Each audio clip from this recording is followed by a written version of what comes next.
أعوذ بالله من الشيطان الرجيم بسم الله الرحمن الرحيم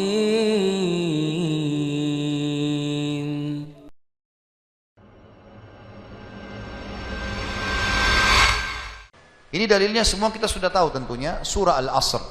Nah, ini semua insya Allah umat Islam hafal karena pendeknya surah ini ya. 3 ayat, surah nomor 103. A'udzu billahi minasyaitonir rajim wal asr, demi masa waktu yang kalian lalui di dunia. Innal insana lafi khusr, semua manusia pasti melalui kerugian. Illa alladzina amanu wa amilus solihat, kecuali orang yang beriman dan beramal saleh. Itu tidak akan melalui kerugian. Allah akan berikan dia jalan keluar dari masalahnya, dan kalaupun sampai ada sesuatu masalah atau program atau proyek dia tidak dapat, berarti baik buat dia. Pasti itu, tidak mungkin tidak. Allah selamatkan dia. Wa tawasaw bil haqqi wa tawasaw bis sabr.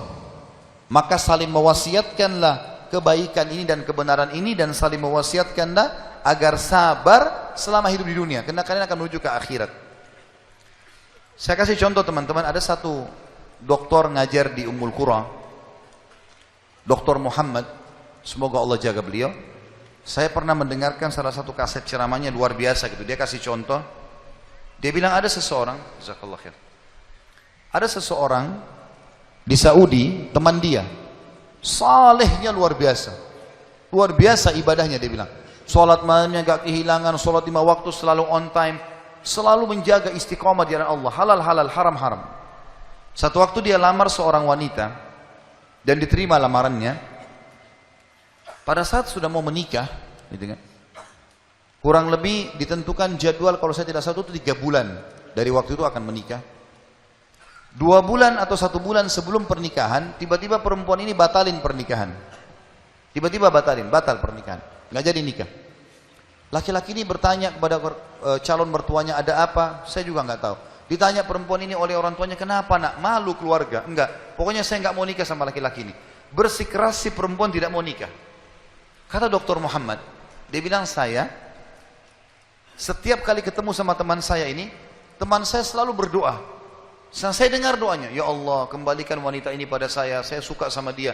Luar biasa merengeknya sama Allah, gitu kan.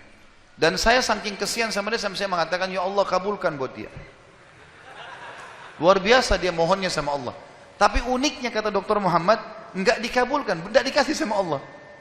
Sampai tiba hari H pernikahan yang ditentukan tanggalnya, perempuan ini akhirnya memang dia tunggu waktu itu, ada laki-laki lain lamar, diterima sama dia. Diterima pada saat itu. Diterima lamaran laki-laki baru. Waktu sudah menikah sama laki-laki itu, si orang soleh ini, temannya Dr. Muhammad, berhenti berdoa. Sudah selesai, jadi istrinya orang, nggak boleh kita doa lagi kan. Maka Dr. Muhammad mengatakan, saya justru bertanya-tanya pada saat itu, di mana bentuk kasih sayangnya Allah kepada teman saya? Dia sudah soleh, janji Allah baik, mestinya dia dapat yang dia mau. Kenapa di sini luput? Nah ini yang saya bilang di poin ke-11, Allah selamatkan dari kerugian dan bahaya. Ternyata dia bilang, justru setelah perempuan itu nikah sama laki-laki yang jadi suaminya sekarang, saya baru tahu bentuk kasih sayangnya Allah pada teman saya. Karena ternyata baru sebulan menikah, perempuan ini periksa ke dokter, dia punya sakit di dada sebelah kanannya, maaf di payudara sebelah kanan. Dokter memvonis kena kanker payudara yang kronis, harus dipotong. Sebulan menikah, payudara kanannya dipotong. Bulan kedua, kanker itu sudah menyebar ke payudara kiri dan dipotong dua-duanya dalam 2 bulan pernikahan. Bulan ketiga, ini kejadian nyata. Bulan ketiga, ternyata perempuan ini punya masalah di urat saraf di bagian otak belakangnya, sehingga membuat kedua matanya buta. Dan bulan keempat, wanita ini meninggal dunia. Kata dia, Dr. Muhammad bilang, subhanallah, kalau teman saya yang jadi suami dia, maka dia tidak akan menikmati pernikahan. Tapi Allah selamatkan dia dengan caranya. Jadi kadang-kadang ada yang luput dari kita. Kita sudah mohon sama Allah, Allah belum kasih. Kalau Allah tidak kasih, teman-teman, yakin itu baik buat kita. Jangan sangka buruk sama Allah. Sebaliknya, kalau kita minta sesuatu yang besar kepada Allah, tidak ada yang mustahil. Yang penting kita merengek dan manja kepada Allah. Dalam kisah yang lain di Yaman, dan ini sempat kisahnya menghebohkan Timur Tengah, Anak muda hafal Quran, matanya buta. Anak ini selama kecil, dari kecil tidak pernah sekolah, dia ditinggal di rumah, tapi orang tuanya panggilkan guru ngaji, dia hafal Quran. Satu waktu umurnya waktu mencapai sekitar 25 tahun, dia berpikir untuk menikah, punya perasaan fitrah manusia, walaupun dia tidak melihat, dia ingin menikah. Setiap kali dia bicara sama ayahnya masalah pernikahan, ayahnya bilang, nak, siapa yang mau menikah sama kamu? Enggak ada kerjaan, matamu buta, gitu kan? Kalau misalnya ada orang yang simpatik, baru kita bukain pintu itu. Anaknya selalu merasa terpukul. Apa yang terjadi? Dia berdoa sama Allah. Dalam kisah ini dikatakan, dia cerita tentang dirinya, dia bilang, saya berdoa selama sebulan. Sebulan penuh berdoa. Mohon-mohon sama Allah. Kasih ya Allah, nikahkan saya. Dan doanya begini, ya Allah, karuniakan saya wanita yang paling cantik di Yaman, yang paling pintar, yang paling kaya. Begitu doanya. Saya sengaja datangkan contoh pernikahan supaya tidak ngantuk ini. Langsung melotot matanya laki-laki di sini. Tapi memang kisah nyata terjadi seperti itu. Maka teman-teman sekalian, di hari ke-30 dari doanya, sebulan dia berdoa, dia mimpi, ada orang datang dalam mimpinya mengatakan begini, hai anak muda, jodohmu namanya Fulana binti Fulana. Disebut nama perempuan itu. Ayahnya bernama Fulan bin Fulan. Itu tokoh masyarakat di kampung sebelah, di kota sebelah. Besok datanglah lamar. Begitu mimpinya dia. Dia bangun, kaget, dia sholat tahajud, kemudian dia sholat subuh.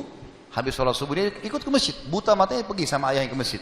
Pulang dari sholat subuh dia bilang sama ayahnya, ayah, ada enggak kota di sebelah kita ini namanya kota ini?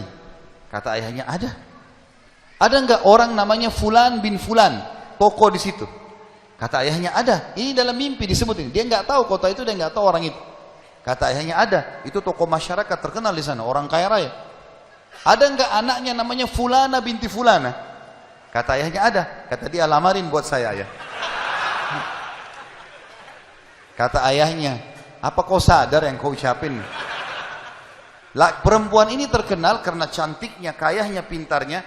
Laki-laki kalau datang ditolak-tolakin sama dia. Kamu gak ada sekolah, buta mata, kita juga orang pas-pasan. Dia bilang, ayah, saya mimpi begini. Dari mana saya tahu nama kota itu? Saya gak pernah tahu. Dari mana saya tahu namanya, nama anaknya? Ini mimpi, suruh saya lamar hari ini. Ayah bilang, baiklah kalau gitu, kita coba. Tapi pertaruhkan nama keluarga ini. Bisa diterima, bisa ditolak. Dia bilang, pergilah ke sana. Disambut, diterima oleh orang itu. Subhanallah, ini kisah nyata ya, menghebohkan Timur Tengah kisah ini. Luar biasa. Maka pada saat itu masuk dalam rumah, disambut dan segala macam. Tuan rumahnya tanya, iya ada keperluan apa? Dia bilang, ini anak saya buta matanya tapi hafal Quran. Disebutkanlah kebaikan-kebaikannya. Entah kenapa dia minta melamar anak anda karena dia mimpi semalam. Anehnya si calon ayahnya si perempuan ini langsung bilang, saya terima lamarannya. Tiba-tiba kisah nyata begitu. Yang ayahnya si laki-laki bilang, kenapa anda spontan terima? Dia bilang, karena saya juga mimpi tadi malam. Loh, kisah nyata. Dia bilang, saya juga mimpi tadi malam, kalau hari ini akan datang anak mantu saya, namanya nama anakmu ini. Cirinya dia. Matanya buta, hafal Quran dari kampung sebelah kota kamu. Begitu mimpinya, luar biasa nih. Maka dia bilang, ayahnya bilang, tapi saya tidak tahu. Ini kan pagi-pagi tadi habis sholat subuh, siap-siap datang. Dia bilang, saya belum, kata ayahnya perempuan ini, saya belum tanya anak saya. Tergantung, anak saya terima ya sudah, kalau enggak ya enggak. Kata mereka, baiklah. Masuklah si ayah ke kamar anak perempuannya. Ini ayahnya ini sudah biasa, begitu ditanya, nak ada yang minta, saya enggak mau. Sudah biasa, nolak. Kata dia, nak, dari kampung sebelah, kota ini ada, kampung ini ada si fulan, matanya buta, mau melamar kamu. Anak perempuan itu bilang apa? Ayah nikahkan saya. Terima lamarannya. Kata ayahnya, bagaimana? Kau belum lihat orangnya? Dia bilang, tadi malam saya mimpi. Kisah nyata loh. Si perempuan itu mimpi. Mengatakan akan datang jodohmu besok, namanya Fulana bin Fulan, dari negeri kota sebelah, buta matanya, hafal Quran, terima lamarannya. Karena itu suami terbaik. Menikah gara-gara itu. Makanya sahabat dalam berdoa. Kita ini kadang-kadang atau antum ini sering berdoa, baru 2 kali sudah ngomel sama Allah. Sebulan orang berdoa, beberapa hari, sabar. Jadi minta sama Allah tidak ada yang mustahil. Gitu kan? Satu sisi yang lain, kalau kita sudah minta Allah belum kasih, berarti bukan Allah benci sama kita, justru Allah mau selamatkan kita sebagaimana kisah tadi wanita yang buta itu. Ini namanya contoh orang selamat dari kerugian. Allah selamatkan dengan caranya. Masuk dalam semua lini teman-teman ya, proyek yang kita bisa dapatkan dan semuanya ini termasuk kebaikan. أعوذ بالله من الشيطان الرجيم بسم الله الرحمن الرحيم